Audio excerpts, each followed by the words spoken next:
बिस्मिल्लाहिर रहमानिर रहीम अल्हम्दुलिल्लाहि रब्बिल आलमीन वस्सलातु वस्सलामु अला सय्यिदिल मुरसलीन नबिय्यिना मुहम्मद व अला आलिहि व सहबिहि अजमाइन अम्मा बाद फ़क़द क़ाल अल मुअल्लिफ़ रहिमहुल्लाहु तआला व उक़बत बिन आमिर रज़ियल्लाहु अन्हु क़ाल क़ाल रसूलुल्लाह सल्लल्लाहु अलैहि वसल्लम कफ़्फ़ारतुन नज़रि कफ़्फ़ारतु यमीन रवाहु मुस्लिम व ज़ादा तिर्मिज़ी फ़ीहि इज़ा लम युसम्मिहि व सहाहहु व लिअबी दाऊद मिन हदीस इब्न अब्बास मरफ़ूअन मन नज़रा नज़रन लम युसम्मि और लम युसम्मा फ़कफ़्फ़ारतुहु कफ़्फ़ारतु यमीन वमन नज़रा नज़रन फ़ी मासियतिन फ़कफ़्फ़ारतुहु कफ़्फ़ारतु यमीन वमन नज़रा नज़रन ला युतीक़ुहु फ़कफ़्फ़ारतुहु कफ़्फ़ारतु यमीन व इस्नादुहु सहीह इल्ला अन्नल हुफ़्फ़ाज़ रज्जहु वक़्फ़हु वलिल-बुख़ारी मिन हदीस आयशा रज़ियल्लाहु अन्हा वमन नज़रा अन यासी अल्लाह फ़ला यासी वलिमुस्लिमिन मिन हदीस इमरान ला वफ़ा लिनज़रिन फ़ी मासियह। মহান আল্লাহর সমস্ত প্রশংসা, সালাত এবং সালাম নাজিল হোক নবী সাল্লাল্লাহু আলাইহি সাল্লামের উপর। আমাদের আজকে জুমাবারে এই শাওয়াল মাসে ধারাবাহিক আলোচনা বুলুগুল মারাম এশার সালাতের পরে যে চলে আসছে কয়েক বছর ধরে, আমরা এখন শেষের দিকে। রমজানের আগে দর্স ছিল যেখানে থেমেছিলাম মানত সম্পর্কে আর ইনশাআল্লাহ তাআলা দুটি আলোচনায় হাদিসগুলি শেষ হবে। আজকে দ্বিতীয় অথবা তৃতীয় পর্ব মান্যতের হাদিস নম্বর 1195 উকবা বিন আমির সাহাবী রাদিয়াল্লাহু তাআলা আনহু থেকে বর্ণিত। তিনি বলছেন যে রাসূলুল্লাহ সাল্লাল্লাহু আলাইহি সাল্লাম বলেন, কাফফারাতুন নাযরি কাফফারাতু ইয়ামিন, মান্যতের কাফফারা হচ্ছে কসমের কাফফারার মতো। মান্যতের কাফফারা হচ্ছে কসমের কাফারার মতো বা কসমের কাফারা, যা কসমের কাফারা শপথের তাই হচ্ছে মান্যতের কাফারা। রাওয়াহু মুসলিম, হাদিস ইমাম মুসলিম রাহিমাহুল্লাহ বর্ণনা করেছেন। তাহলে বোঝা গেল যে মান্যতেরও কখনো কখনো কাফারা আছে। কখন কাফারা আছে? মান্যত যদি পুরা না করতে পারে অথবা পুরা করা সম্ভব না হয় শরীয়তি কারণে, যায় না জায়েজ হয়তো মান্যত কখন পুরা না করতে পারে। এক হচ্ছে মান্যত পুরা না করতে পারা হচ্ছে হারাম কাজের মানত করে ফেলেছে, সুতরাং পুরা করাই হারাম। আর একটি হচ্ছে যে সেটা হয়তো তার ক্ষমতার বাইরে, এটা হইতে পারে। বিষয়গুলি ইনশাআল্লাহ বিস্তারিত আসছে, হাদিসগুলি আমরা শেষ করিনি। ছোট্ট কয়েকটি হাদিস রয়েছে একই বিষয়ের সাথে সম্পর্কিত। মানতের কাফারা হচ্ছে কসমের কাফারা, অর্থাৎ মানতের যদি কাফারা দিতে হয়, মানত পুরা না করতে পারে, তাহলে কসমের কাফারা দিতে, কসম যেমন ভাঙলে দিতে হয়। কসমের কাফারা কি, যা হয়তো জানা আছে, ইনশাআল্লাহ আমরা আলোচনা করব। ইমাম মুসলিম হাদিসটি বর্ণনা করেছেন। ইমাম তিরমিজি রাহিমাহুল্লাহ ওই হাদিসটি বর্ণনা করে একটু আর বাড়িয়েছেন। তা হচ্ছে মানে সাহাবী থেকে বর্ণনা করেছেন যে রাসূলুল্লাহ সাল্লাল্লাহু আলাইহি ওয়াসাল্লাম বলেছেন, মান্যতের কাফারা হচ্ছে কসমের কাফারা যদি সেটা নির্ধারণ না করে, সেটা নির্ধারণ তার পরিমাণ অথবা সেই জিনিসটা কি মান্যত করেছেন, কি দেবেন মান্যতে, আপনি যদি নির্ধারণ না করেন, ইযা লাম ইউসাম্মি, সেটা নাম নিয়ে যদি উল্লেখ না করা হয়, তাহলে এমনও মান্যত হয় যেটা অস্পষ্ট। জি হ্যাঁ, হয়। মান্যতের 4টি প্রকরণ আছে ইনশাআল্লাহ তাআলা বর্ণনা করে। তার মধ্যে একটি হচ্ছে অস্পষ্ট মান্যত। আল্লাহর জন্য আমার ওপর মান্যত আদায় করা ফরজ, তো মান্যত আদায় করার পরে কী মান্যত আদায় করবেন? অস্পষ্ট। গরু দেবেন না খাসি দেবেন, না বেরেকাত সালাতের মান্যত, না সিয়াম রোজার মান্যত, না একটা হজের মান্যত, না উমরার মান্যত, না ইতিকাফের মান্যত যে কোনো নেকির কাজের মান্যত হতে পারে। আবু দাউদে আছে ইবনে আব্বাস রাদিয়াল্লাহু তাআলা আনহুমা থেকে মারফু হাদিস, মানে রাসূলুল্লাহ সাল্লাল্লাহু আলাইহি ওয়াসাল্লাম বলেছেন, মান নাযারা নাযরান লাম ইউসাম্মা, কেউ যদি এমন কোনো মান্যত করে যে সেটা নির্ধারিত করা হয়নি, যে অমুক জিনিসের মান্যত করলাম, এতটা আমি আমার ওপর দান করা ফরজ, এত টাকা তো এই জিনিস না উল্লেখ করেনি, শুধু মান্যত বলেছে, তাহলে দিবে কি? সুবিধাবাদী হলে 10 টাকা দিয়ে ছুটি, আর ওর কাছে লক্ষ টাকা ডিমান্ড করা যেতে পারে। তুমি মানত করেছে 1 লাখ টাকা নেব, তাই না? তো সমাধান কি এর? সমাধান হচ্ছে যেহেতু পরিমাণ নির্ধারণ নেই বা জিনিসও নির্ধারণ করেনি, ফাকাফারাতু কাফারাতু ইয়ামিন, ওর কাফারা হচ্ছে কসমের কাফারা, কসমের কাফারা দিয়ে দিবে ব্যাস। ওমান নাযারা নাযরান, তাহলে একটা অবস্থা হচ্ছে মান্যতের ধরন বা পরিমাণ বা যে বিষয়টি মান্যত সেটা নির্ধারণ করেনি, উল্লেখ করেনি কি মান্যত, শুধু মান্যত বলেছে মুতলাক, তাহলে সেটা যেহেতু আদায় করা সম্ভব না, কি আদায় করবে সে? সেই জন্য সেটার কাফারা হচ্ছে কসমের কাফারা এক। দ্বিতীয় হাদিস দ্বারা প্রমাণিত, ওমান নাযারা নাযরান ফি মাসিয়া, কেউ গুনহার কাজে যদি মান্যত করে, এই মান্যতের ক্ষেত্রে আরেকটি কথা বলে দিই যে মান্যত আমাদের দেশে সাধারণত মানুষ এভাবেই করে, বা এই আজকালকার যুগের লোকেরা বেশিরভাগ এরকম করে, যদি আরবরা আমাদের চাইতে বেশি বুঝে বিষয়গুলি। সেটা হচ্ছে আমার এই কাজটা যদি হয়ে যায় তো এটা করব, এটা হচ্ছে মান্যত, আমাদের দেশের মান্যত, তাই না? কোনো একটা কাজ যদি হয়ে যায় তাহলে কি করব? আমি এই কাজটি করব, নেকির কাজটা করব। যারা বিদআতি শিরকি আকীদার লোক, আমার যদি ছেলেটা চাকরি পেয়ে যায় তাহলে মাজারে আমি একটা খাসি জবাই করবো, ধরেন জায়েজ না হারাম? শিরক, হারাম, কাবিরা গুনাহ, সবচেয়ে বড় কাবিরা গুনাহ। পুরা করা সম্ভব? অসম্ভব। যেমন কেউ যদি মন্দিরে মান্যত করে পুরা করা যাবে? শিরক, ওই রকমই শিরক, কোনো পার্থক্য নেই। মন্দিরে দান করা আর মাজারে দান করা একই জিনিস। কি করবে তাহলে যখন গুনহার কাজে মান্যত করেছে? তাহলে কসমের কাফারাতু কাফারাতু ইয়ামিন, কসমের কাফারা দিবে। ওমান নাযারা নাযরান লা ইউতিকুহু, তৃতীয় হচ্ছে এমন কোন মানত করেছে যে যেটা তা সে করতে সক্ষম নয়, সেটা করতে সক্ষম নয়। 500 টাকা বেতন, হ্যাঁ, ক্লিনারের, সে যদি মানত করে যে আমি 10,000 রিয়াল কি করব, দান করব, যদি এরকম হয়ে যায় আমার, অথবা আমি ওর হজ ফরজ নাই আর ও সংসার চালাতে পারে না, আর বলছে আমি একটা হজ করব, হজের মান্যত করে ফেলেছে। মানত করা পুরা করা ফরজ, অপারগ হলে পুরা করা ফরজ নেই। এমন কোনো মান্যত যদি করে যেটা তার দ্বারা করা সম্ভব নয়, কেউ যদি মান্যত করে, এরকম অপারগতার মেলা মান্যত আছে। এমন দেশে গিয়ে আমি এই কাজটি করব যে দেশের সে ভিসা পাবে না, ইসরায়েলে, বাংলাদেশের পাসপোর্টে ইসরায়েলে ভিসা পাবেন না, তাই না? কেউ যদি বলে যে আমি ফিলিস্তিনে বাইতুল মুকাদ্দাসে গিয়ে আমি 2 রাকাত নামাজ পড়ব, সম্ভব? সম্ভব নয় আপনার জন্য।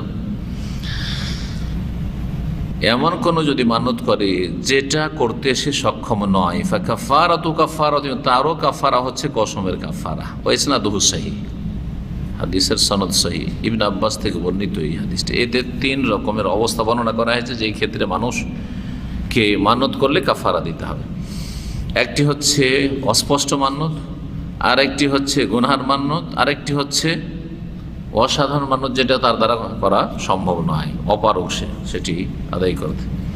তবে আব্দুল্লাহ বিন আব্বাসের হাদিসটিকে আইম্মায়ে হুফাজ মানে মুহাদ্দিসিনরা মওকুফ বলেছেন, মানে এটি রাসূলুল্লাহ সাল্লাল্লাহু আলাইহি সাল্লামের উক্তি নয় যে বিস্তারিত আছে, এটি তাঁর উক্তি। সাহাবীর উক্তি যদি মাসলা মাসাইলের ক্ষেত্রে হয় দিনের, তো সেটা তার পক্ষ থেকে হইতে পারে না। অবশ্যই তিনি রাসূলুল্লাহ সাল্লাল্লাহু আলাইহি সাল্লাম থেকে এই ক্ষেত্রে জ্ঞান পেয়েছেন, নিজের পক্ষ থেকে সম্ভব নয় বলা কোনো কথা। পার্থিব বিষয় ভিন্ন, পার্থিব বিষয়ে নিজের মত পোষণ করতে পারে মানুষ, কিন্তু দিনের ব্যাপারে কোনো সাহাবীর পক্ষে এটা সম্ভবই না যে তিনি নিজের পক্ষ থেকে না শুনে না জেনে বলবেন। ওয়ালিল বুখারীতে রয়েছে মা আয়েশা রাদিয়াল্লাহু তাআলা আনহা থেকে, ওমান নাযারা আন ইয়াসি আল্লাহ, কে যদি আল্লাহর নাফরমানি করার মানত করে, ফালা ইয়াসিহি, আল্লাহর যেন নাফরমানি না করে, গুনার কাজের মানত করেছে, তাহলে গুনার কাজ করবে। গুনার কাজ শিরক হইতে পারে, গুনার কাজ বিদআত হইতে পারে। আমার ছেলেটা যদি সৌদি আরব চলে যেতে একটা মিলাদ দিব, মিলাদ মাহফিল করব, হ্যাঁ, একটা মিলাদ করবো, তাহলে তো অনুষ্ঠান জায়েজ নয়, বিদআত, হারাম। এরকমই এটা নাচ গানের অনুষ্ঠান করাবো, এটা তো সবাই হারাম বলবে। এইরকম ওয়াজ যদি করা যায়, এরকম শিক্ষা দেওয়া যায়, তাহলে তো কোনো দ্বন্দ্বই নেই, তাই না? নাচ গানকে যে কবর মাজারে সেজদা করছে সেও, ওদের ধর্মীয় নাচ গান হলে আবার আলাদা, যদি ওরা মাজারে করে ওইটা আবার ঠিক আছে, কিন্তু এমনি যদি কি ফাসেকরা করে তো ওইটা তখন হারাম, তাই না? ওরাও তো নাচ গান করে, ঢোল ঢাক, কিন্তু ওদের ওইটা ধর্মীয় লেবাস পরিয়ে দেয়, সুতরাং সওয়াবের কাজ হয়ে গেছে। আউযুবিল্লাহ। তো আর শিরক বিদআতের কথা বললে ফিতনা ছড়ায়, যারা এরকম ধ্যান ধারণার আগে ঐক্য নষ্ট হয়, জাতিতে ফাটল ধরে, আমরা এক হইতে পারছি না, কারণ শিরকের বিরুদ্ধে বিদআতের বিরুদ্ধে বলছেন, তাহলে তার অন্তরে রোগ আছে, সে ইসলাম বুঝেনি, অথবা অন্তরে ফি কুলুবিহিম মারাজ, ব্যাধি আছে, শিরক বিদআতের ব্যাধি আছে। তাওহীদ সুন্নাতের মহব্বত নেই, কোরআন হাদিসের ভালোবাসা নেই, ওহীর ভালোবাসা, দলিলের ভিত্তিতে, তাওহীদ সুন্নাহর ভিত্তিতে, সহিহ আকীদার ভিত্তিতে এক হইতে হবে। এক হওয়া মানে গ্যাদারিং নয়, বেশি সংখ্যা না, এক হওয়া মানে হচ্ছে ভিতটা মজবুত হওয়া, মজবুত ভিত্তির ওপর স্থাপিত করা কিছু, এটা টিকবে, এটা লাস্টিং করে। এই ঐক্য অবশ্যই কাম্য। তারপরে আমাদের মাঝে দ্বন্দ্ব থাকা সত্ত্বেও যখন কাফেরদের বিরুদ্ধে, কুফরি শক্তির বিরুদ্ধে যখন আমাদের কোনো সমস্যা সৃষ্টি হবে, তখন আমরা মুসলিম হিসাবে বেদাতির সাথেও এক হইতে হবে। কিন্তু সমস্ত যত দল উপদল আছে তাদের সাথে এক হইতে হবে, এই মন মানসিকতা অবশ্যই থাকতে হবে, কারণ ওরা আমাদের সবার শত্রু, ওরা আমাদের সবার শত্রু। এই বিষয়গুলিকে অনেকে বুঝে না, যার ফলে সবকে এলোমেলো করে ফেলেছি। কিন্তু ঐক্য মানে আমরা শিরক সম্পর্কে সাবধান করব না, বেদাত সম্পর্কে সচেতন করব না, কোরআন হাদিসের কথা বলবো না, তাওহীদ সুন্নাতের দিকে ডাকবো না, আমরা মানুষকে সহিটা শিক্ষা দিব না, মানুষের ভুল ধরবো না, এটা নয়। এতে ঐক্য নষ্ট হয় না, বরং এতে ঐক্যের দিকে ডাকা হয়। সবাই রাসূলুল্লাহর কাছে চলে এসো, সবাই সাহাবায়ে কেরামদের আদর্শের কাছে চলে এসো, আর ঐক্যের ডাক দেওয়া হচ্ছে। তো ঐক্য অনেকে বুঝেনি, ঐক্য মানে সংখ্যা বাড়ানো নয়, ঐক্য মানে আল্লাহ এবং রাসূলের দিকে চলে আসা, ওহীর দিকে চলে আসা, কোরআন এবং হাদিসের দলিলের দিকে চলে আসা।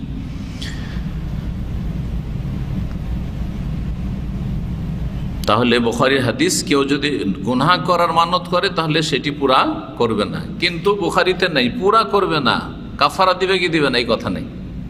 এই যে নেই, এই হাদিসটাকে কেউ নিয়ে বলছে যেহেতু কাফারার কথা এই হাদিস আসলো না, সেজন্য কাফারা নেই।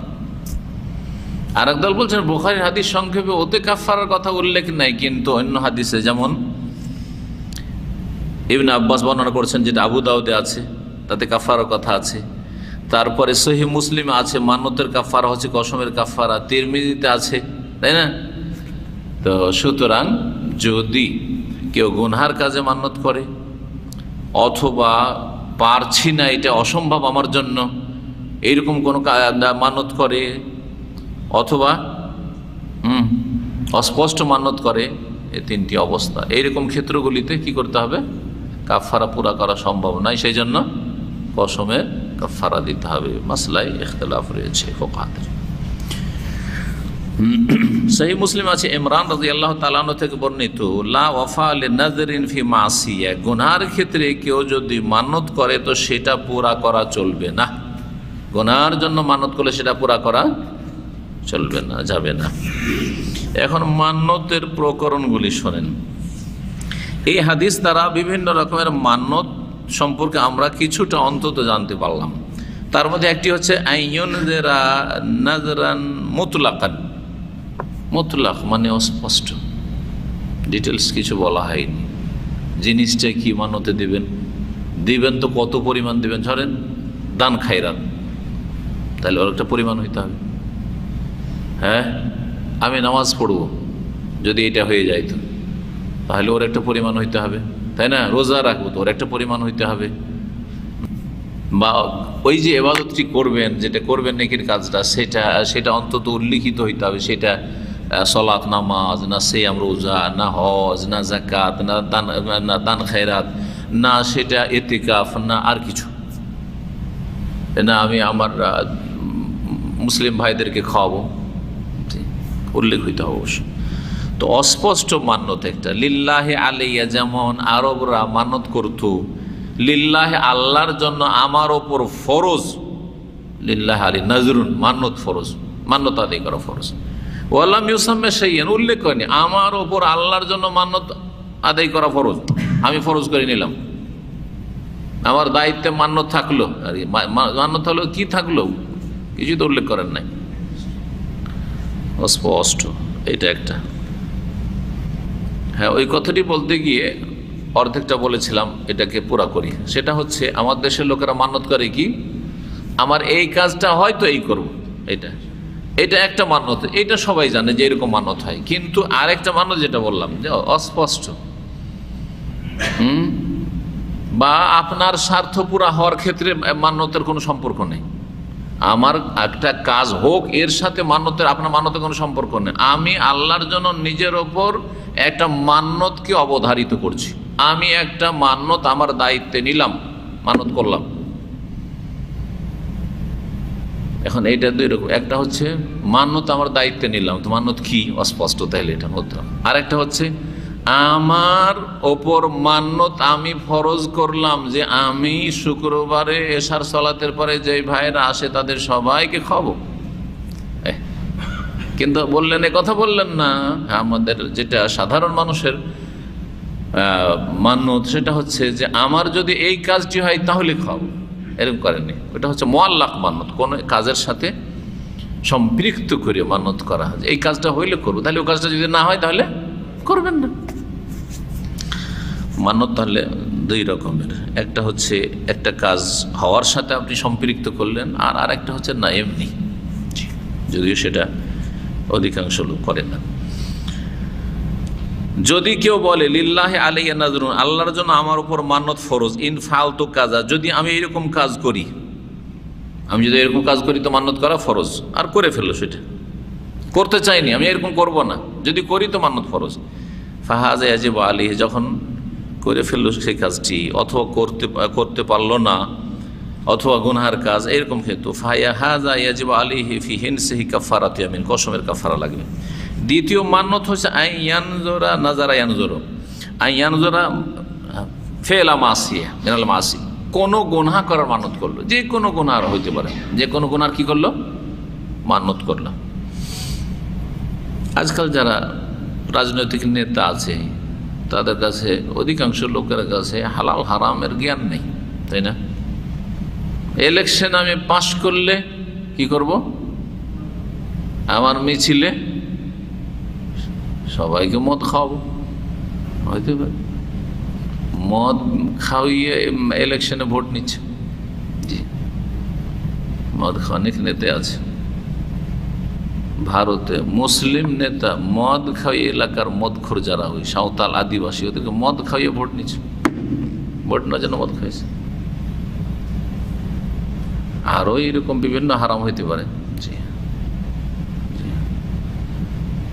আর বিজয় মিছিলে তো হারামের শেষ থাকে না, নারী পুরুষ একাকার, অশ্লীলতার, মানে কি বলবেন, লজ্জাকর অবস্থা।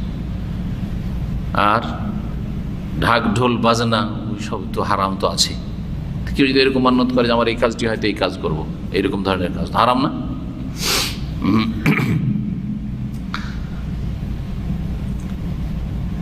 অধিকাংশ মান্যতগুলি ধর্মীয় রঙে রঞ্জিত থাকে, এই ধরনের খুব কমই থাকে। এগুলো উদাহরণ বোঝার জন্য দিলাম, কারণ আমাদের দেশের লোকের আকীদা তো সহি না অধিকাংশ লোকের, যার ফলে যদি আল্লাহ যদি এই কাজটি করে দেয়, তা আমি শাহজালাল মাজার শরীফ জিয়ারতে যাব, আটরসি যাব, মাইজ ভান্ডারি যাব, খাজা বাবার দরবারে যাব, আজমির শরীফ যাব। বাংলাদেশ থেকে আজমির আসে কি জন্য, বলছে আমি মান্যত করেছিলাম আজমির শরীফ যাওয়ার। বুঝলেন,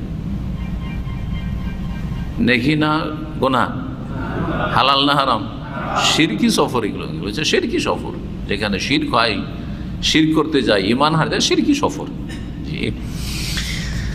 যেমন তোমার হারাম না। সুতরাং কেউ যদি গুনহার মান্যত করে, আও তারকা ওয়াজিব আল ওয়াজিবাত আলাইহি, অথবা কোনো ফরজ ছাড়ার মান্যত করে, যদি আমার এই কাজটি হয়ে যায় তো এই রমজান রোজা রাখবো না, নাউজুবিল্লাহ, অথবা অমুক ওয়াক্তের নামাজ পড়বো না। আপনাদেরকে আজব লাগছে, তাই না? কিন্তু বাংলাদেশের এক পীর তার মুরিদকে প্রথম ওজিফা দিচ্ছে, হক্কানি পীর, তার কিতাবে আছে, প্রথম ওজিফা মুরিদ হইবে তাহলে এমন পরীক্ষায় ফেলেছে মুরিদকে যে মুরিদ পেরেশান, কিন্তু মুরিদকে আগে বলেছে যে চোখ বন্ধ করে মানতে হবে তুমি মৃত ব্যক্তির মতো। মৃত লাশকে উল্টা পাল্টা করলে যেমন কোনো সাড়া শব্দ করে, ও তো ক্ষমতাই নেই কি সাড়া শব্দ করে, তেমনই তুমি মরা লাশের মতো পীর সাহেবের সামনে। কথা বোঝা গেছে? যদি আমার মুরিদ হইতে চাও, বলছে ওকে, কারণ মুরিদ হবেই, ও পাগল হয়ে এসছে মুরিদ হওয়ার জন্য। তো তারপরে মুরিদ হওয়ার জন্য যখন এসছে তখন প্রথম ওজিফা দিয়েছে যে আজকে তোমার এশার সালাত পড়া যাবে না। জি, হাক্কানীদের কিতাবে আছে, যে কিতাবগুলিতে আলোচনা করেছি না আমার 6-7-8-9 ঘন্টার আলোচনা, ওতে আছে।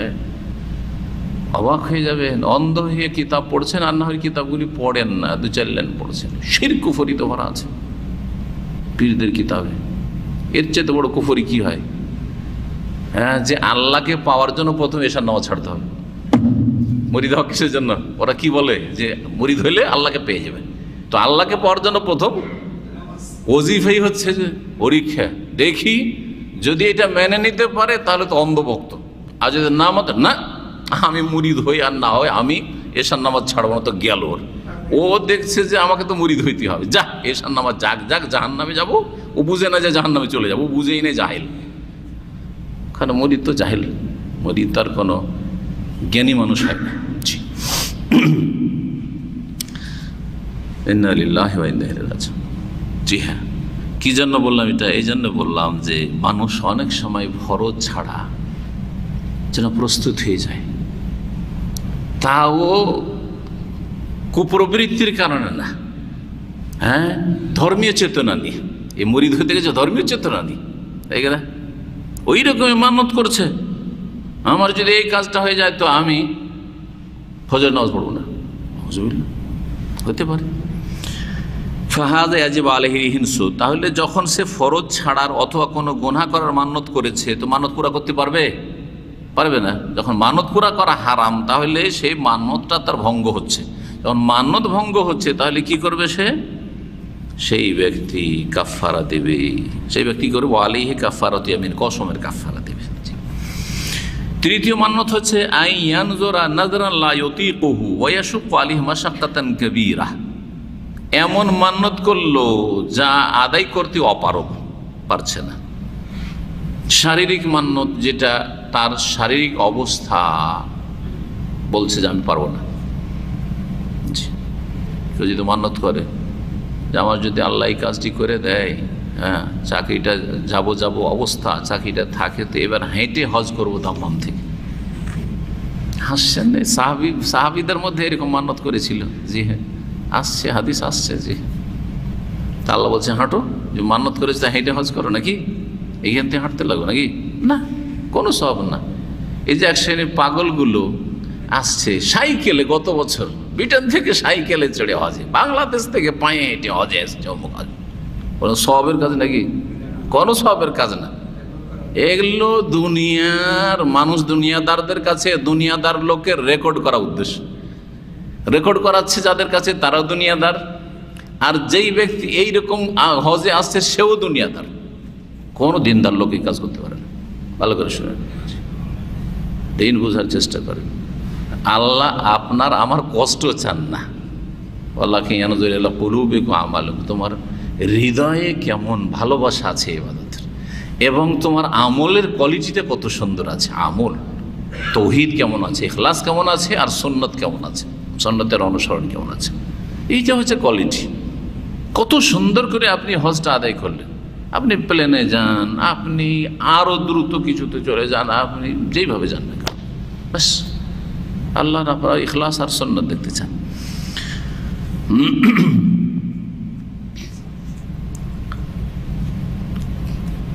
ওয়াশুক্কু আলাইহি মাশাক্কাতান কাবীরা, এমন মানত করেছে যে বড়ই কষ্টকর তার জন্য। সামান্য কষ্ট তো হইতে পারে, আপনাকে যদি 5,000 রিয়াল দিতে হয় তো কষ্ট, তো 2 মাসের বেতন ধরেন চলে গেল, কষ্ট। কিন্তু এটা ওই রকম কষ্ট নাই, আমি পারবো না, এই ক্ষেত্রে চলবে না। আপনি 2 মাস 3 মাসের বেতন দেন, কিন্তু আপনি এমন মানত করেছেন যেটা বড় ধরনের কষ্টকর আপনার জন্য। সেটা হচ্ছে এবাদত বাদানের শারীরিক এবাদত স্থায়ী, অথবা নাফাকাত মিম্মা আলিহি বাহেজা, অনেক টাকা, 50,000 রিয়াল, 1 লক্ষ রিয়াল, 4,000-2,500 রিয়াল বেতন, অনেক টাকার ব্যাপারে লোক, অনেক কষ্টকর তার জন্য। ফালি কাফারাতু ইয়ামিন, তখন সে কসমের কাফারা দেবে, সে কসমের কাফারা দেবে। চতুর্থ মান্নত হচ্ছে নাজরুত তাবাররুর, নেকির কাজের মান্নত। নেকির কাজের মান্নত করলে তো কোনো সমস্যাই নেই। আর একটা হচ্ছে জায়েজ মান্নত। জায়েজ মান্নত করলেও অসুবিধা নেই, জায়েজ মান্নত করেন, আপত্তি নেই, আর করতেও পারছেন, করতে সক্ষম, জায়েজ মান্নত করেন। কিন্তু নেকির হলে তো কোনো অসুবিধা নেই। নেকির মান্নত কেমন কাজ? সালাত, সালাতের মান্নত করেছেন, সওম সিয়ামের মান্নত, রোজার মান্নত করেছেন, ওয়াল হজ ওয়াল উমরা, হজ উমরার মান্নত করেছেন, ইতিকাফ ইত্যাদি। কাসদি তাকাররুব ইলাল্লাহ, আল্লাহ যদি আমার এই কাজটা করে দেন, অথবা এমনি আল্লাহর জন্য আমি আমার উপর এই বছরে ইতিকাফ করা, আমি 10 দিনের ইতিকাফ করা আমি কি নিজের ওপর কি করেছি? ফরজ করেছি, আবশ্যক করেছি নিজের থেকে। শুরুতে বলেছি মান্নত কাকে বলে? যেটা আল্লাহ আবশ্যক করেন সেটাকে নিজের উপর আবশ্যক করে নাও। আল্লাহ আপনার বিধিবদ্ধ ফরজ করেননি, আপনি নিজের উপর কি করেছেন? ফরজ করে নিয়েছেন মান্নত। যদি নেকির কাজের মান্নত করে তাহলে ফায়ালজামুল ওয়াফা, পুরা করা ফরজ। ওই ক্ষেত্রে বাহানা চলবে না, না এবছর হজে যেতে পারছি না বা হজ করতে পারছি না। আপনি হজের বা উমরার মান্নত করেছেন, পুরা করা ফরজ। সাওয়াউন নাযারাহু নাযারান মুতলাকান, নামাজের ক্ষেত্রে মুতলাক, আমি নামাজ পড়ব। আও আল্লাহ আলা হুসুলের নিয়ম, নাযারান মুতলাকান মানে নাযারান মুতলাকান বলতে এখানে কোনো কিছু হয় তাহলে করব, এরকম নয়। অথবা আল্লাহ যদি এই নিয়ামতটি দিয়ে দেন, অথবা আমার এই বালা মুসিবত যদি দূর হয়ে যায়, যেমন আমার এই কাজটি হয় তাহলে এই কাজ করবো বলি, তেমনি আমরা অনেক সময় মান্যত করি বা আমাদের ভাই বোনেরা করে যে আল্লাহ আমার ছেলেটা যদি ভালো হয়ে যায়, হ্যাঁ, বা আমার বাবা চরম অসুস্থ রয়েছে, মুমূর্ষ অবস্থায় রয়েছে, আল্লাহ যদি ফিরে আসে সুস্থ হয়ে যায় তা আমি কি করব? এই কাজটা করব। কোনো বিপদ আপদ দূরীকরণের ক্ষেত্রেও সেটা হইতে পারে। আও এনদেফায় নেকমা কাউলেহি, যেমন কোনো লোক বলে ইনশাফাল্লাহ মারিজি, আল্লাহ আমার রোগীকে যদি ভালো করে দেয়। আও সালাম আলী আল গায়েব, যে ধন সম্পদ আমার হাত ছাড়া হয়ে গেছে, কাউকে দিয়েছেন ধার বা ব্যবসায় দিয়েছেন, তারপরে ও দিচ্ছে না, বাহানা শুরু করেছে, আল্লাহ যদি আমার টাকাটা ফিরে যায় তাহলে আমি তার 50% দান করে দেবো, বা এত করবো বা এই করবো। ফালিহি কাজা, তো যেটা করবে সেটা করতে হবে।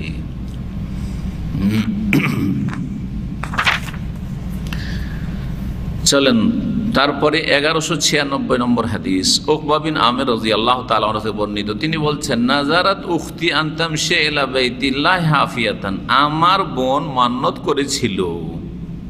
উকবা বিন আমিরের বোন মান্নত করেছে, মদিনায় থাকে, মদিনা থেকে মান্নত করেছে যে বাইতুল্লাহ যাবে খালি পায়ে হেঁটে, হাফিয়াতান, হেঁটে তো যাবে তারপরে খালি পায়ে। মদিনা থেকে মক্কা হেঁটে যাওয়া এত সমস্যা না, মুশকিল না, হ্যাঁ 10-12 দিনে যাওয়া যেতে পারে, ঠিক না?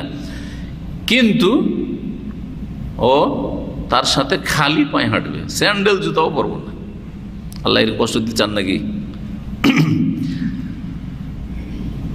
আজকাল সাইকেলে আর পায়ে হেঁটে হজ, এগুলো সবের কাজ হতো যদি নবী সাল্লাল্লাহু আলাইহি ওয়াসাল্লাম এই লোককে বা এই মহিলাকে স্বীকৃতি দিতেন যে হাঁটো, তাহলে না না। ফামারাতনি আন আস্তাফতি আল্লাহ রাসূলুল্লাহ সাল্লাল্লাহু আলাইহি ওয়াসাল্লাম ফাস্তাফতাইতুহু, আমাকে আমার বোন নির্দেশ দিল যে আমি যেন রাসূলুল্লাহ সাল্লাল্লাহু আলাইহি ওয়াসাল্লামকে এই ফতোয়াটি জিজ্ঞেস করি, মাসলা জিজ্ঞেস করি। ফাস্তাফতাহু, নবী সাল্লাল্লাহু আলাইহি ওয়াসাল্লামকে মাসলা জিজ্ঞেস করলাম যে কি করব, আমার বোন তো এরকম মানত করেছে যে খালি পায়ে হেঁটে সে কি করবে, বাইতুল্লাহ যাবে জিয়ারত। ফাকাল নবী সাল্লাল্লাহু আলাইহি ওয়াসাল্লাম, নবী সাল্লাল্লাহু বললেন লেতামশি, ঠিক আছে হাঁটা সম্ভব, তাহলে হাঁটা কষ্ট অবশ্যই, উটের পিঠে গেলে একটু আরাম তখনকার যুগে, হ্যাঁ, কিন্তু হাঁটা সম্ভব, সুতরাং হাঁটতে বললেন, ঠিক হাঁটো। আর যখন হাঁটতে কষ্ট হবে মাঝে মাঝে তখন কি করো, ওয়াল তারকাব, হ্যাঁ বাহনে চেপে যাও, কিন্তু খালি পায়ে না। মুত্তাফাক বুখারী মুসলিমের হাদিস। ওয়াল্লাফজালে মুসলিম, বাক্যগুলি সহিহ মুসলিমে রয়েছে। ইমাম আহমদ এবং আবু দাউদ, নাসাই, তিরমিজি, ইবনে মাজাহ 4টি কিতাবে রয়েছে। ইন্নাল্লাহ তাআলা লা ইয়াসনাউ বিশাকাই উখতিকা শাইআন, তাতে বাড়তি রয়েছে যে আল্লাহ রাব্বুল আলামিন তোমার বোনকে কষ্ট দেওয়ার কাজ করতে চান না। তোমার বোন হতভাগা হোক অথবা সে কষ্ট পাক, এটা আল্লাহ চান না। আল্লাহ কোনো বান্দাকে ইচ্ছা করে যে কষ্ট করুক, না না, যেটা এবাদত বাড়তি কষ্ট আল্লাহ চান না। এই জন্য যেখানে কষ্ট হয়েছে বা কষ্টের সম্ভাবনা আছে সেখানে আল্লাহ আসান করে দিয়েছেন। উজু করতে পারছেন না, তেমন করেন, দাঁড়িয়ে নামাজ পড়তে পারছেন না, বসে পড়েন, বসে পারছেন না শুয়ে পড়েন। সফরে কষ্ট হবে, সুতরাং 4 রাকাত বিশিষ্ট সালাতগুলিকে কসর করে 2 রাকাত পড়েন। বারবার করে উজু করার নামাজ পড়া 5 টাইম মুশকিল হবে, সেই জন্য জোহর আসর জমা করে নেন, মাগরিব এশা জমা করে নেন। সুবহানাল্লাহ, দিন কত সহজ। কিন্তু দিন ওতে আসলটাতে ঘাটতি চলবে না, আর বাড়ানো চলবে, বাড়ানো বেদাত আর ঘাটতি হচ্ছে বেদিন ফাসেকদের কাজ।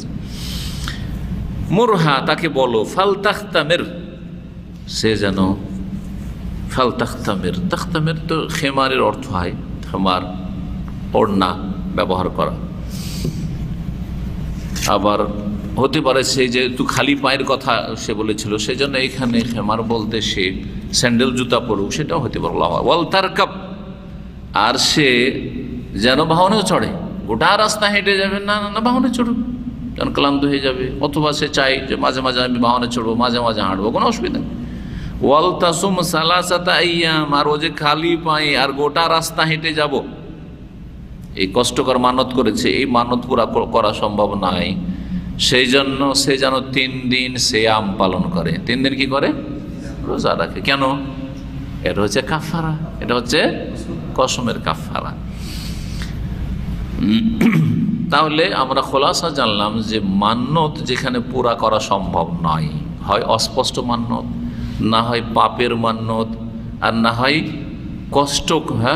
কষ্টকর মান্যত, শক্তি সামর্থ্যের বাইরে মান্যত করা হয়েছে, তাহলে মানত পুরা করবে না আর কসমের কাফারা দিয়ে দিবে। জি হ্যাঁ, এটা হচ্ছে ইমাম আহমদ রাহিমাহুল্লাহর মত। এটা হচ্ছে আহমদ রাহিমাহুল্লাহর মত। 3 জন ইমাম তারা ওই বুখারীর হাদিসটাতে রয়েছে যে যেটাতে কাফারার কথা উল্লেখিত নেই। যদি নাফরমানি করার মানত করে তাহলে নাফরমানি করবে না, কিন্তু মানত আছে নাই, হ্যাঁ না কিছু নেই। হতে পারে ওই বাড়তি হাদিস তাদের কাছে পৌঁছেনি, আর পৌঁছিল বিশুদ্ধ সূত্রে পৌঁছেনি, আল্লাহু আলাম। ইমাম মালিক, শাফি আর ইমাম আবু হানিফা রাহিমাহুল্লাহ জামিয়ান তারা বলছেন না, কাফারা লাগবে না, কাফারা লাগবে না, পুরা করতে পারলে করবে, আর না হলে কাফারা লাগবে না। এই হচ্ছে তাদের মত। কসমের কাফারা কি তাহলে? জি হ্যাঁ, কে বলতে পারেন? দেখি আপনারা। হ্যাঁ, আল্লাহ বলছেন লা ইউআখিযুকুমুল্লাহু ফিল-লাগবি ফি আইমানিকুম ওয়ালাকিন ইউআখিযুকুম বিমা কাদ্দামাল আইমান, যদি সংকল্পের সাথে। এর আগে কিন্তু এই বিষয়টা নিয়ে কয়েকটা চ্যাপ্টার আলোচনা হয়েছে আমাদের। তোমরা অন্তর সংকল্পের সাথে যখন নিয়ত করে কসম করবে ভবিষ্যতের ওপর, তখন তাতে কাফারা আছে, ভঙ্গ হইলে কাফারা আছে। আর যদি কসম করে নেচো ওর উপরে অটল, তাহলে কাফারা নেই।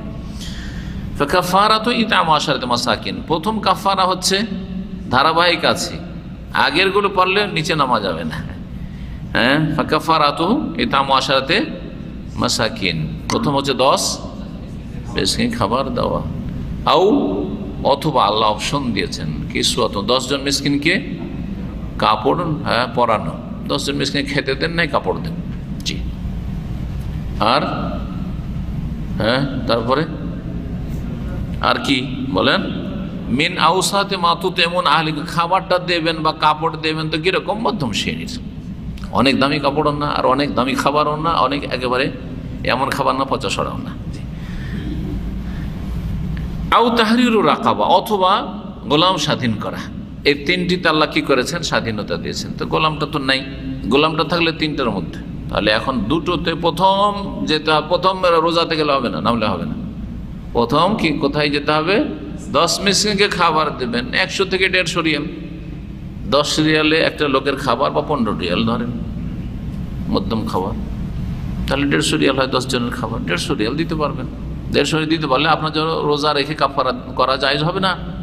জায়েজ হবে না। কার জন্য? যেই ব্যক্তি 150 রিয়াল খরচ করা, তার জন্য কাফারা দেওয়া মুশকিল, তাকে বলবো যে তুমি রোজা রাখো 3টে। এই জন্য আল্লাহ বলছেন ফামান লাম ইয়াজিদ, কেউ যদি না পারে, 10 মিসকিনকে খাওয়াইতেও পারে না, 10 মিসকিনকে কাপড়ও দিতে পারে না, আর গোলাম তো নেই আজকাল, বা গোলামের দাম তো অনেক ধরনের, গোলামের যুগেই মশলাই বলছে, ওই যুগে যদি হয় গোলামের দাম তো আরও বেশি। ফাসিয়ামু সালাসাতি আইয়াম, 3 দিন সিয়াম পালন করবে। যালিকা কাফারাতু আইমানিকুম ইযা হালাফতুম, এটি হচ্ছে তোমাদের কসমের কাফারা, যখন তোমরা কি করবে? কসম করবে।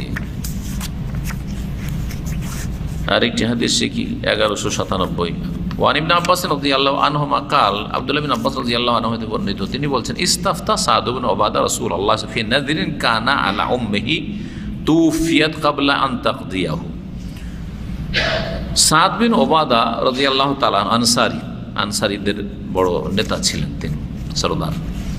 তিনি রাসূলুল্লাহ সাল্লাল্লাহু আলাইহি ওয়াসাল্লামকে মাসলা জিজ্ঞেস করলেন একটি মান্যতের ক্ষেত্রে, যেই মান্যত তার মায়ের ওপর ফরজ ছিল, কিন্তু মান্যত পুরা করার আগে তার মা ইন্তেকাল করে যান। তুফিয়াত ক্বাবলা আন তাকদিয়াহু, মান্যত পুরা করার আগেই তিনি মৃত্যুবরণ করেন। ফাকালা, তাহলে কি করবে? এখন তো মা মারা গেছে আর মা মান্যত করেছিল, মান্যত পুরা তো উনি করতে পারছেন না, তাহলে মান্যত এমন ছিল যেটা ইবাদতের মান্যত, যেটা তাকে করতে হয়। ফাকাল ইকদিহা আনহা, সেটা তার পক্ষ থেকে পুরা করে, তার পক্ষ থেকে পুরা করে দাও। তাহলে এই মান্যতটা ছিল কি এটা জানতে হয়। এই মান্যত কেউ কেউ বলেছেন যে আন্নাযর আল্লাযী কানা আলা উম্মি সাদ বিন উবাদা কিলা কানা সাওমান, সেটা সিয়াম রোজার মান্যত ছিল। তো রোজা নিজেও রাখা যায়, আবার অন্য বদলি রোজাও রাখা যায়, বদল রোজা। ওয়াকিলা ইদখান, গোলাম আজাদ করা ছিল, নিজেও গোলাম স্বাধীন করা যায়, আবার তার পক্ষ থেকেও করা যায়। ওয়াকিলা সাদাকার, দান ছিল, তো সেটাও করা যায়, তাই না? ওয়াকিলা নাজরের মতো না, কেউ বলেছেন না শুধু মানত বলেছিল, অস্পষ্ট ছিল, তো এই মানত আদায় করা। যাই হোক, রোজাটাই প্রসিদ্ধ এই ক্ষেত্রে। তো রোজা কি করতে হবে? তাহলে মানত যদি করে থাকতেও পুরা করে নিতে হবে। কাকে? ওলি, যারা ওয়ারিসিন, উত্তরাধিকারী, যারা ধন সম্পদে ভাগ পাচ্ছে, যাদের বেনিফিট আছে, তারা কষ্ট করে। কথা বলছেন, যারা কিছু লাভ পাওয়ার আশা রাখে, তাদেরকে শরীয়তের বেশ কিছু বিধানের ক্ষেত্রে কষ্ট দেওয়া হয়েছে, দায়িত্ব দেওয়া হয়েছে, যে এই দায়িত্বকে তাদের পালন করতে হবে। সবসময় শুধু মজা নিলে হবে না, মজা নিলে কিছু সাজাও গ্রহণ করতে হয়। জি,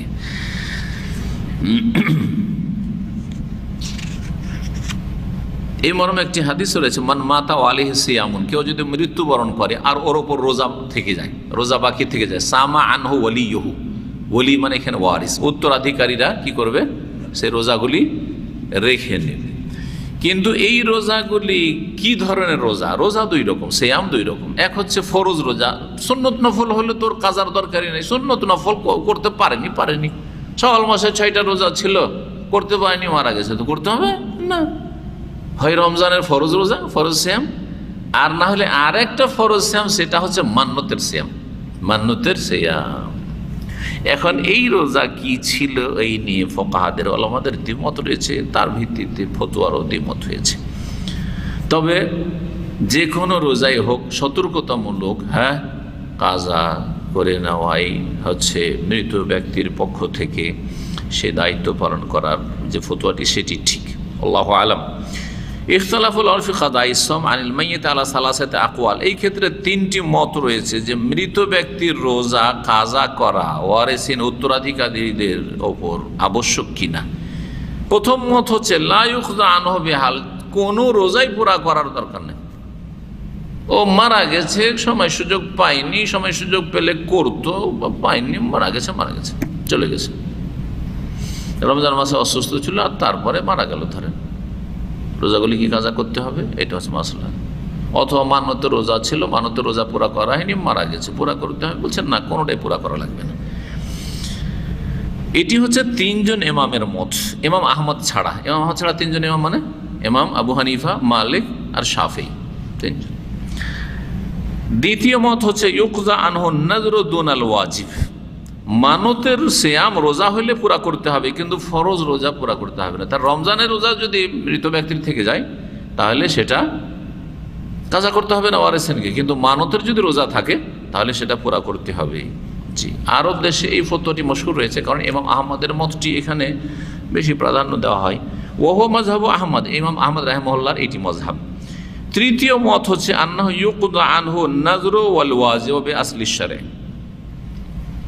মান্যতের রোজাও পুরা করতে হবে মৃত ব্যক্তির ছুটে থাকলে, আর ফরজ রোজাও পুরা করতে হবে যদি শরীয়তের দলিল দ্বারা তার উপর সেটা ফরজ হয়। ওহো মাজহাবু আহলিল হাদিস, এটা হচ্ছে মুহাদ্দিসিনে কেরাম বা আহলে হাদিসদের মজহাব। আহলুল হাদিস মানে যারা মুহাদ্দিসিন অথবা হাদিসের অনুসারী, যারা হাদিসের আলোকে ফতোয়া দিয়েছেন, কারণ ওই হাদিসে ভেঙে বলা হয়নি মান মাতা ওয়ালি সে আমর সামা আনহু আলিহু, কোনো লোক যদি মারা যায় আর তার উপর রোজা থেকে যায় বকিয়া রোজা, তাহলে তার উত্তরাধিকারীরা রোজাগুলি রেখে নেবে। যেহেতু ভেঙে বলা হয়নি, সেটা শুধু মান্নত না ফরজ না দুটোই, সুতরাং যে কোনো ফরজ রোজা সে মান্নতের কারণে ফরজ হোক অথবা রমজানের ফরজ হোক রাখতে হবে।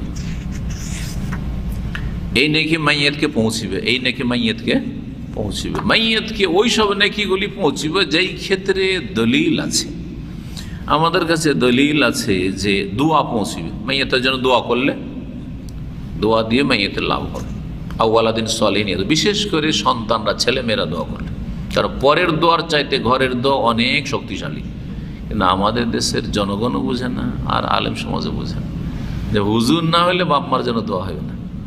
অথচ নবী সাল্লাল্লাহু আলাইহি ওয়াসাল্লাম শেখ বলেননি, আলেম বলেননি, ভালো কোনো নেক ব্যক্তিকে দিয়ে দোয়া করা এই কথা বলেনি, বলেছেন আউয়ালাদিন সলিহিন। আরে তুমি নিজে নেক হও তোমার বাপ মার জন্য দোয়া করার জন্য, তুমি অসৎ আর তোমার বাপ কাকে দিয়ে ভাড়া করে নেকি পৌঁছাবে তুমি?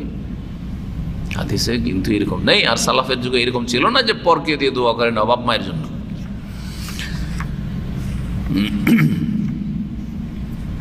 আর পৌঁছিবে কি সাদাকা, সাদাকা কি কারণ আমি সাদকা করতে পারেন, আপনার সাথে আত্মীয়তা থাকে না যে কোনো মুসলিমের জন্য, আমি সারা বিশ্বের মুসলিম মৃত ভাই বোনদের জন্য আমি দান করছি, কোনো অসুবিধা নেই, সবাইকে পৌঁছিবে আপনার নাকি। ইসালে সব আছে ইসলামে, এইগুলো মানে ইসালে সব মানে নাকি পৌঁছানোর ব্যবস্থা, এগুলো আছে শরীয়ত সম্মত। মৃত ব্যক্তির জন্য করণীয় একটা আলোচনা আমার অনেক পুরাতন, আজকে থেকে 15-17 বছর আগে মনে হয়, অনেক আগে করেছিলাম। তাতে পজিটিভ আলোচনা কোন কোনগুলি করতে পারবেন, নেগেটিভ যেগুলো করতে পারবেন না, বেদাতি কাজ আর আমাদের দেশের মানুষরা করে, ওগুলো থেকে সতর্ক করা হয়েছে। তো এইরকমই আছে। হ্যাঁ, সাদাকা দান খায়রাতের ক্ষেত্রে এটা ব্যাপক কথা, কিন্তু এটা ভেঙে বললে অনেক সময় লাগবে। ওর মধ্যে মসজিদ বানিয়ে দিতে পারেন, মাদ্রাসা বানিয়ে দিলেন দিনী শিক্ষার জন্য, আপনি ইসলামিক সেন্টার করে দিলেন, ইসলামিক লাইব্রেরি করে দিলেন, জনকল্যাণমূলক যে কোনো কাজ করে দিলেন, কোনো গরিবের বাড়ির আপনি বাড়িঘর তৈরি করে দিলেন, বাথরুম তৈরি করে দিলেন, আপনি পর্দা হেজাবের ব্যবস্থা করে দিলেন, আপনি কাউকে বোরখা দিলেন, যা করেন আপনি সাদাকার মধ্যে সব কিছু সামিল এগুলো। আর আরেকটা হচ্ছে হজ বা উমরা, হজ উমরা করে আপনি নেকি পৌঁছাতে পারেন, হজ উমরা বাপের নামে হজ, মায়ের নামে হজ উমরা করে নেকি পৌঁছাতে পারেন। এক সফরে বারবার অনেকগুলি উমরা করে নাই, বরং মৃত ব্যক্তির জন্য আপনি তাকে নেকি পৌঁছাবেন, তার জন্য এক সফরে একটা উমরা করবেন, আপনার উমরা আগে করার পরে, আপনার হজ আগে করার পরে। এই নয় যে গেছি সকালবেলা গিয়ে বাস থেকে নামলেন, দামাম থেকে দিয়ে আপনার উমরা সারলেন, দুপুর হইল, বিকেলবেলা শুরু করলেন একটা মায়ের, একটা বাপের, একটা শ্বশুরের, একটা শাশুড়ির, একটা দাদির, একটা নানির। কয়েক বছর আগে তখন বাসে যেতাম, তো বাসে এসার সময় বাসে ওঠার জন্য এসেছি, লোকগুলো সকালে বাসে নেমেছে, সকাল নামতে নামতে 11টা হয়ে গেছে, তাহলে ওকে একটা উমরা করতে অন্তত 2টা বেজেছে। তারপরে এশার সালাতের পরে তো ছুটে সব মদিনার জন্য, কোনো রেস্ট তো নাই, যেগুলো ওইখানে মানে মক্কা মদিনা হয় যে বাসগুলো 3 দিনে যায়, জানাই আছে আপনার, তাই না? সুবহানাল্লাহ, অবাক, এক কেরামতি, মানে অসাধারণ কাজই তো কেরামতি, তাই না? তো এশার নামাজে আসছে, তো একজন বাংলাভাষী আছে, বাংলাদেশি, ওটা জিজ্ঞেস করছি, এমনি মানে রসিকতা করে আমি জিজ্ঞেস করছি, আমি জানি না যে এতটি উমরা করেছে, আমি আইডিয়াতে জিজ্ঞেস করছি কয়টা উমরা করলেন? তো বলছে যে হুজুর বেশি পারিনি, 5টা করলাম।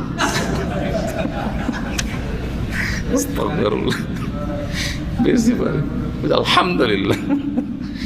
অনেক পেরেছেন আপনি, অনেক পেরেছেন, আপনার একটা কবুল হবে, বাকিগুলি সব বেকার। এত কষ্ট আল্লাহ চান না আপনার। আস্তাগফিরুল্লাহ ওয়া আতুবু ইলাইহি। সুন্নতি অল্প যথেষ্ট, আর বেদাতি কাজ, গাড়ি কাজ, পাহাড়ের মতো কাজ কবুল হবে না। জি, আল্লাহু আকবার। বেশি বেশি তওয়াফ করেন, অত যদি করতে চান বেশি বেশি তওয়াফ করেন। আচ্ছা, তওয়াফের ক্ষেত্রে আবার বেদাত আছে, এটা মক্কায় দীর্ঘ সময় ধরে না থাকলে বুঝতে পারতাম না এগুলো, বা মানুষের সাথে কথাবার্তা এই বিষয়গুলিতে না বললে। হাজি সাহেবরা হজ ডিউটি করেছে অনেক বছরই সরকারিভাবে, তো হজ হাজি সাহেব এসছে, এসার পরে মাসলা জিজ্ঞেস করে, তখন বুঝতে পারি বিষয়গুলো। বলছে যে আমি প্রতিদিন 10টা করে তফ করি, মানে 770 বার, তাহলে কি করে চক্কর লাগায়। সুবহানাল্লাহ। যেখানে হজ মৌসুমে আমার গোটা মৌসুমে একবার তফ করা আমার জন্য মুশকিল হয়ে যায়, আমার জন্য মুশকিল। আর আমি তফ করতে গিয়ে যারা নতুন নতুন ভাইরা আসছে বা বুড়োরা আসছে তাদের জন্য আমি মুশকিলের কারণ। কেনই বা আমরা এখন তফ করবো নফল তফ? আমি বসে বসে কোরআন তেলাওয়াত করবো, বসে বসে দোয়া করবো, বসে বসে নামাজ পড়বো। আমার ইবাদত মেলা ইবাদতের সুবিধা আছে, যেখানে কাউকে কষ্ট দিলাম না, আমিও নিজে কষ্ট করলাম না। ভাবতেই পারি না এক মাস ধরে আমরা থেকে ডিউটি করেছি, কমপক্ষে 1 মাস ডিউটি থাকে হজ মৌসুমটাই, কিন্তু ডেইলি 10-20টা করে তফ করছে, 10-20টা করে তফ করছে। এক লোক এসে বলছে আমি এই হজ মৌসুমে, হজের আগে অথবা পরে দেখা আরও বেশ কিছুদিন থাকে, বলছে আমি 140টা তফ করেছি। আল্লাহু আকবার। অথচ সেই লোকটিকে যদি বলেন যে আপনি বাড়ি গিয়ে আল্লাহর রাস্তায় একটু বাড়িতে বসে বসে বসে রাত্রে আধা ঘন্টা 1 ঘন্টা তাহাজ্জুদ পড়িয়ে নাও, করবে না? এগুলো আবেগী ইবাদত। আল্লাহ আবেগী ইবাদত চান না। আবেগী ইবাদত হচ্ছে খড়ের আগুনের মতো, দাও দাও করে জ্বলে উঠলো, সাথে সাথে নিমিয়ে গেল, 5 মিনিট পরে আগুন খুঁজলে আগুন নেই। না, আপনার ইবাদত হবে কয়লার আগুনের মতো, কাঠের আগুনের মতো, যেটা জ্বলে যাওয়ার পরেও 2-4 দিন আগুন তলাশ করলেও পেতে পারেন। হ্যাঁ আছে। আবেগে মুসলিম হইলে হবে না, জি, বিবেকী মুসলিম হইতে হবে। কোরআন সুন্নাহর আলোকে আপনার বিবেককে কাজে লাগাইতে হবে। জি।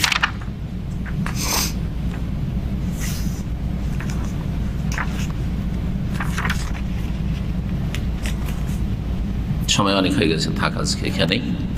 ইনশাআল্লাহ তাআলা 3-4টি হাদিস আছে, আগামী সপ্তাহে আমরা শেষ করার চেষ্টা করবো। জাযাকুমুল্লাহ খাইর। ওয়া সাল্লাল্লাহু আলা মুহাম্মদ ওয়া আলা আলিহি ওয়া সাহবিহি আজমাইন।